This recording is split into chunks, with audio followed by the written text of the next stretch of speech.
what have been your big watersheds? I imagine in your men's work there have been breakthroughs or events that were transformative. For me? Yeah, for you personally, what have been transformative? When I think of men's work, when I think of my own work, I think of transformative experiences. Right. Like the initiation Yeah. into MKP was a transformative experience. Feel for you. Yeah. When we did the Sweat Lodge in Wimberley, that was a transformative experience. When, there have been some psychedelic experiences I've had that were transformative, whether it's the ketamine-assisted psychotherapy or others. Yeah. So immediately pops up, boy, do you have like 3 or 4 hours here? It's like there's a lot here. But and I know we're going to talk a little bit more about my own personal journey in a little bit. So I think I'm just going to name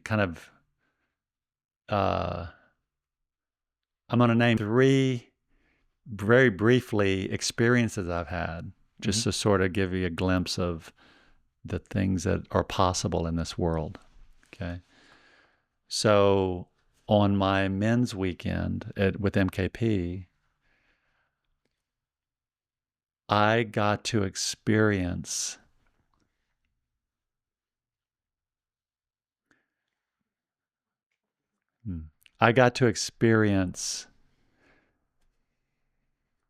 being reborn. And when I say the experience, I mean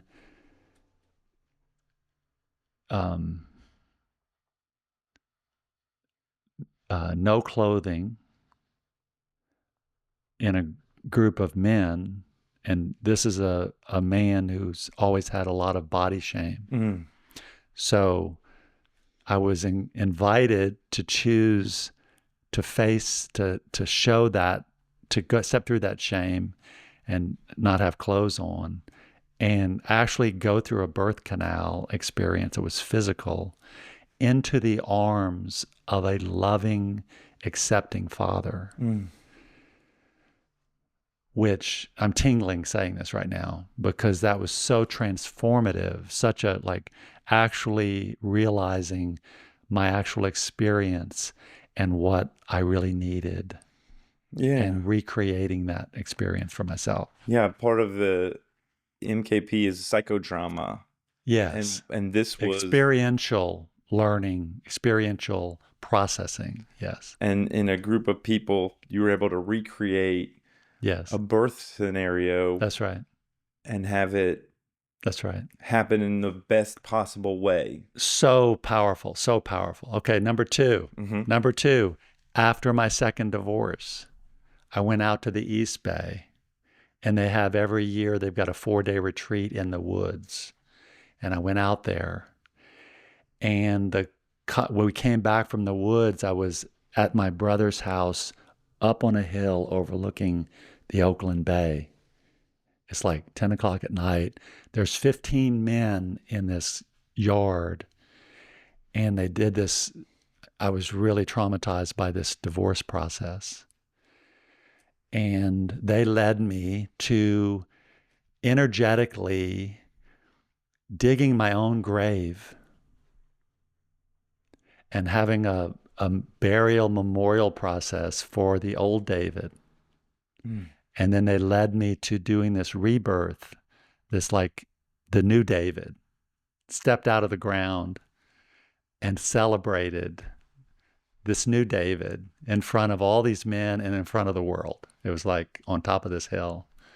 Holy moly. Just thinking about it, the impact of that was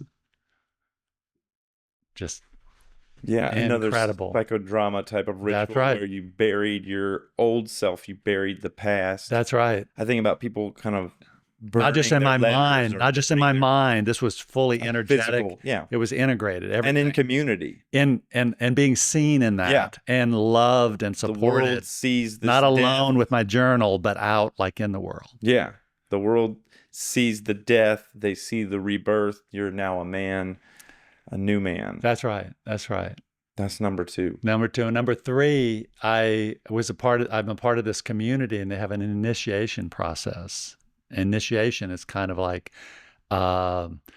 figuring out where your wounds are and sharing that with everyone, figuring out what your goal is, sharing that with everyone, and going through some challenges to get, like, to again kind of embrace this new you, right? In community. So every year we go into the Mendocino State Park and do these things together, including initiation. And boy, I don't see. So I got to again face my challenges around my body, and I got to climb this big hill, blindfolded, scary, like in the middle of the night, drums beating everywhere, fear coming up, walking up a hill, holding someone's hand, and at the top of it, taking off my blindfold, and I'm naked and being surrounded by a huge community of men holding space for me. And I got to claim who I am in that. Like, it's like I'm on another planet, and yet I'm at home. Just, I mean, I can't tell you the impact of these kinds of experiences. Yeah. Yeah. That sounds real powerful. Yeah. I've got more too, but that's just Yeah, those are 3 great ones. I think all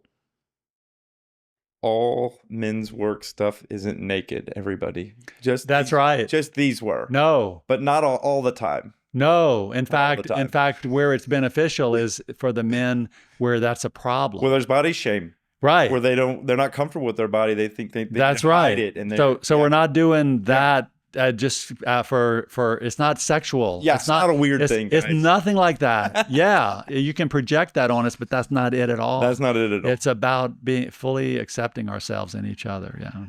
Man, and as we wrap up the 5 questions, one thing that came to mind was I said earlier we did a sweat lodge together. And as you were talking, I had a little shadow or a little ghost in the back going like, appropriation. Is this appropriation? I went, what are we calling it? Didn't we not call it Sweat Lodge? Because the Mankind Project was gifted, my understanding, this ritual from the Lakota Indians. Yeah. And they don't use it currently, right? Because of... So let me speak to this real quick. Yeah. So back in the 90s, MKP was formed. The men that formed it had a desire to use some Native American rituals as part of all this work, and they worked with some Native Americans, Lakotas, I believe, and they adopted several processes as part of this work. The short of it is that in the last several years, there's been some pushback from people in the indigenous communities about cultural appropriation. I think that's the term. The short of it is that MKP has divested themselves of all of those rituals. I'm not going to get into the pros and cons of that, or none of that. Right. But what's happened is that they've basically developed new processes that with similar intentions. Right. And I've been on a couple of trainings, and it's like as good or better than before. So. And I thought whatever we're calling it, it wasn't Sweat Lodge. What did we call it? Sweat Lodges, yeah. We did? Yeah. It was a powerful, transformative experience. Yeah. And I'm grateful for it. And my participation in it wasn't in any way, the intention wasn't to take something from another culture. Yeah, so my judgment, MKP has always used these practices for positive intentions. Right. Absolutely, yeah.